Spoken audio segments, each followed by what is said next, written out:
well, just to warn you, I'm somewhat long-winded, so I chalk it up as just being very passionate about what I do. For me, it's never about like the end state, you know? The gym is not the end, it's always the means to the ends. I go there and I love the gym because it's like the non-subjective world where no one can give it to you or take it away. Where you go in there and you build those fundamental blocks of character that are, work ethic, dedication, sacrifice, due diligence. You believe in a cause and a purpose.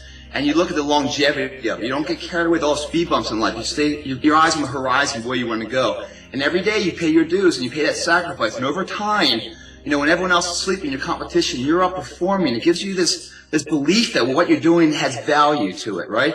And over time, yes, in the mirror you see a transformation visually of how you look. But the greatest transformation in the gym is not the vanity of the mirror, but the mindset, the confidence that if you apply these character building blocks to any endeavor, you can see reward. Now, in real life, outside the gym theater and every other theater of life, from corporate America, from mailroom to CEO, or being a good husband, or a real player in your community, it's very subjective. Things can happen in business. Things can be taken from you outside your control, meaning they're very subjective. But as long as you believe in the process of building those blocks, building your IPO status, like your namesake of what you're worth, when you say something, it's not just talk, you back it up with action. You at the gym, and yes, you transform yourself and it looks great, but really all of a sudden you just did something there, didn't you? And if you apply the same tools that got you that in every other theater of life, mailroom to CEO, to be that husband, be that person that the little kid goes, that's my dad, guys, that's my dad. Now we're talking about something that you're gonna make me cry. Yeah. Yeah, it's not how big your bicep is or anything else. It's that belief in the greater cause that you can get there. You're not going to have it today. In life, and same with the gym and everything, it's a marathon. It's not a sprint. There is no short fix to a long-term situation. And if you're willing to pay that sweat equity and believe in the course and walk through the mud in life to get to the higher ground, then this world becomes your playground. And all of a sudden it's like, it's freedom. You'll unlock your potential. You're driving the day. You're the master, not the servant. I mean, you're running the day. The day's not running you. So how do you stay grounded in all that stuff, And as you have success, how do you continue to pursue it? Because I find success to be a very dangerous field. It's double-edged. You're proud of it, but a lot of people get complacent in success. They get comfortable. And anytime you're in a comfort state, like if you're sitting on the couch, nothing's moving, right? Nothing's happening. In order for anything to happen in your belief, in your benefit, you have to enforce reaction. You have to adjust the situations. When you're in a comfort zone too long, your true potential isn't challenged. So it can become a very danger zone. So when you find success, people are like, oh, you're successful. Well, backtrack a little bit, because success doesn't define you. You define the success, meaning you created it. Once it's created, it doesn't create you back. No, you have to stay created. And when they say things like, don't forget where you came from, these big A-list celebrities, they forgot where they came from. What that means is, like, back in the day when they were starving or they were broke or, they were just, they weren't the person they are now. They had this eye of the tiger, this thirst for desire, and they kept going and going and going. And then all of a sudden, the worst thing happens. That success comes a lot of accolades and a lot of comforts. And then all of a sudden they transfer from who they were into what they are now, forgetting that who they were created who they are. And if they remember who they were, then wherever they are is just a stepping stone to where they can get to. It never ends. It keeps on going. So the thing of staying grounded and staying true to who yourself isn't about being humble. It isn't about being thankful. It's about remembering that person that wanted more in life. Because I don't care what success you have, there's so much more this world can offer you that enriches your life. When we leave this world, we can't take any of these monetary values. Everything we take is non-tangibles in life. The memories between interactions of people, or the legacy behind for others to follow in the footsteps of motivation to achieve their goals, right? So that's the only thing that we can really live on. That's the life. When you're going through a situation and the nervousness is in you, the butterflies, the anxiety, everything's building up. It's fight or flight mode. What do I do? What do I do? Do you go for it or do you step back? Those are those moments in life that I shoot for, I run for, because that's what really feels folks alive. And anyone out there that's kind of wondering what's their path, where to go, and how do I get going, I'm feeling kind of lost, do an honest check with yourself, by yourself. Write down all your fears, what you're most scared about. Right behind those fears, they're self-imposed, meaning they don't exist, they're intangible. Yeah.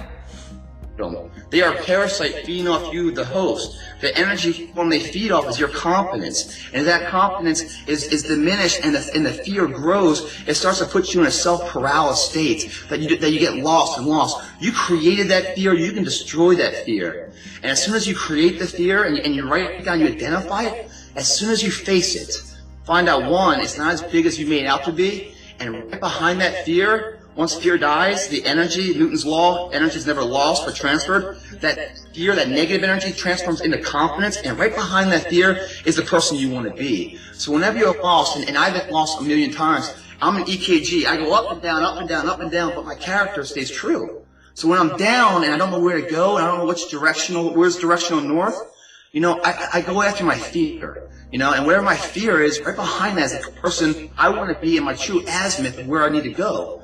So it's scary. I walk through the devil's den to do that. But if you're willing to pay the sacrifice today, if you're willing to make that down payment of work and sweat equity, if you're willing to make a down payment of pain today, I promise you it equates to the peace, joy tomorrow. And that's what life is. It's not investing in the temporary pressures of today, those temporary comforts. It's using those comforts today, like Saturday night, well, I'm going to party. No, I'm not going to party. I'm going to invest this time into getting better. It's when you do that and believe in what tomorrow can offer that you're really thinking the right way. So long-winded, I'm very long-winded, but that was awesome. And I believe that. That was awesome. Yeah. So I believe that. That's exactly, how I live my life. I paid my dues big time because I had to reach inside too to change who I am, and to, especially as a mom and the head of a family and being in this industry again. But I love it. That's exactly how I think you should live. Yeah. And that greatest moment when you guys are hurting and each one of us has this one moment. We look back, we close our eyes, and we think back. That you have a bad day, right? Everything's going wrong, It's like, you just feel like you're knocked down, and you have no energy to do anything. You're second yourself. You're feeling like depressed. Everything's like a sad moment. Then all of a sudden the phone rings, right? In the middle of the day. And the person on the other end is a good news. Maybe others went in admission of cancer. But you just got that job, Or whatever it is, all those fruits of that labor finally paid off, and that one thing they felt lost for. You hang up the phone and you feel alive. You take over the world. You have this invincibility to you. You can't tell me the person you were before that phone call or after that phone call has changed physically or capabilities in any way. No. They came through the phone into your ear and empowered you. No. It's mindset on how you see the situation. And the truth of what the situation is, the truth of it, is not as powerful for your perception on how you see it. You always have to remember, it's how you're seeing the situation, not actually what the situation is. And you can destroy something great, or you can give a bad situation a boost on how you take it in and out. And those little battles are every single day in the big war of life. So I believe that. That's so true. I love it. That's exactly. Oh my gosh. That was awesome. Like in sync. Yeah. And so our views, that was wonderful. I got goosebumps. I don't think that's happened I can take that. Yeah. And our viewers wanted to know, and the Instagram fan wanted to know a little bit about the inside of your life. Do you have a dog? Do you have kids? Family? Family. Oh, you're a family man.